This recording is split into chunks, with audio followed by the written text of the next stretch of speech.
Hello बच्चों, let's read this question. The question says, a ray of light is incident on the face of the prism. Mu is equal to 1.5 at an angle of 60 degree. The refracting angle of the prism is also 60 degree. Some useful data. Sine inverse 1 by root 3 is equal to 35 degree 16 minute, and sine 24 degree 44 minute is equal to 0.42. The angle of emergence is option A 30 degree, option B 45 degree, option C 39 degree and option D 60 degree. तो इस question के अंदर हमें दे रखा है कि एक prism है जिसका रिफ्रैक्टिव इंडेक्स है 1.5 एंड प्रिज्म का एंगल कितना है 60 डिग्री एंड इसके ऊपर एक रे ऑफ लाइट इंसिडेंट करते हैं 60 डिग्री के ऊपर। तो हमें इमरजेंस एंगल है ये फाइंड आउट करना है।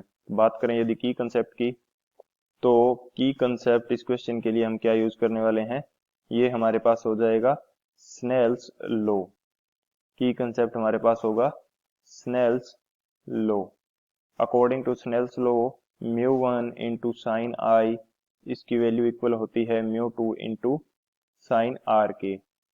म्यू वन हमारे पास क्या है, म्यू वन उस मीडियम का रिफ्रैक्टिव इंडेक्स है जिस मीडियम से रे ऑफ लाइट इंसिडेंट की जा रही है, एंड म्यू टू उस मीडियम का रिफ्रैक्टिव इंडेक्स हो जाएगा जहां आफ्टर रिफ्रैक्शन ये रे ऑफ लाइट जाएगी। I is the angle of incidence for that surface and r is the angle of refraction for that surface. तो ये हमारे पास की कंसेप्ट हो गया। अब बात करते हैं सॉल्यूशन की। सॉल्यूशन की यदि बात की जाए तो हमारे पास गिवन थिंग्स हैं वो लिख लेते हैं एक जगह। हमें प्रिज्म का एंगल ये हमें दिया है 60 डिग्री, एंगल ऑफ इंसिडेंस आई इसकी वैल्यू हमें दी है 60 डिग्री, एंड जो रिफ्रैक्टिव इंडेक्स म्यू है प्रिज्म का ये हमें दिया है 1.5। तो हमारे पास वैल्यू फाइंड आउट करनी है इमरजेंस एंगल की। तो यदि मैं यहाँ पे एक प्रिज्म ड्रॉ करना चाहूँ तो मेरे पास कुछ इस तरह से ये एक प्रिज्म हो जाएगा, एंड इसके लिए मैं ए बी एंड सी नाम दे देता हूँ। ए बी फेस के ऊपर एक रे ऑफ लाइट इंसिडेंट की जाती है, तो ये ए बी फेस के लिए क्या हो जाएगा नॉर्मल। आफ्टर रिफ्रैक्शन ये रे ऑफ लाइट कुछ इस तरह जाएगी, एंड ए सी फेस से ये इमर्ज आउट कर जाएगी कुछ इस तरह। ये हमारा एंगल होगा एंगल ऑफ इंसिडेंस, ये हमारा एंगल हो जाएगा R1 एंड ये हो जाएगा R2, एंड ये जो एंगल होगा E angle of emergence E, ये हमें फाइंड आउट करना है। तो अब यदि मैं स्नेल्स लॉ अप्लाई कर देता हूँ फर्स्ट सरफेस के लिए, तो फर्स्ट सरफेस के लिए स्नेल्स लॉ अप्लाई करूँ तो यहाँ पे म्यू वन की वैल्यू क्या हो जाएगी, ये मेरे पास हो जाएगी 1 क्योंकि रे ऑफ लाइट आ रही है एयर से, एंड साइन आई, आई हमें गिवन है 60 डिग्री, तो ये हमारे पास हो जाएगा sine 60 degree, and mu two है ये हमारे पास क्या हो जाएगा 3/2 refractive index of the prism, and R ये हमारे पास हो जाएगा R1 के इक्वल, क्योंकि ए बी फेस के लिए जो रिफ्रैक्शन एंगल है ये क्या है R1। तो यहाँ से यदि साइन R1 की वैल्यू फाइंड आउट करी जाए तो ये हमारे पास कितनी आ जाएगी, ये हमारे पास आ जाती है 1/√3।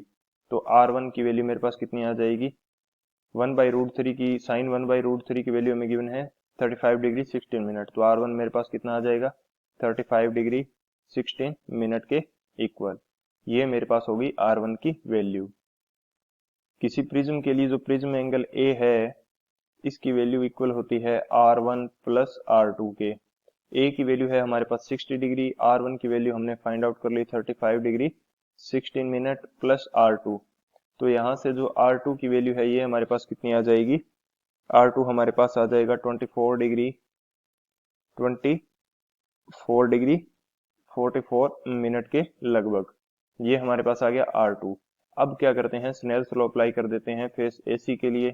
तो यहाँ पे जो म्यू वन है ये हमारे पास हो जाएगा refractive index of the prism, क्योंकि रे ऑफ लाइट कहाँ से आ रही है प्रिज्म से, एंड साइन आई, आई हमारे पास यहाँ पे क्या हो जाएगा, ये हो जाएगा R2। R2 की वैल्यू है मेरे पास 24 degree 44 minute which is equal to mu two हमारे पास हो जाएगा air and emergence angle E।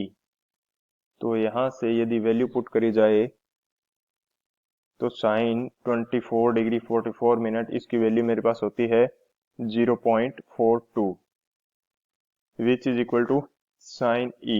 तो यहाँ से यदि साइन E की वैल्यू फाइंड आउट करेंगे तो ये हमारे पास आ जाएगी लगभग 0.63, एंड जो एंगल E है ये हमारे पास आ जाएगा 39 डिग्री, यानी कि इमरजेंस एंगल हमारे पास कितना आ जाएगा 39।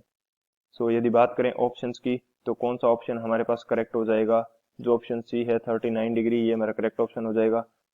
सो option C is the final answer. I hope you understood it well. Best of luck. Thank you.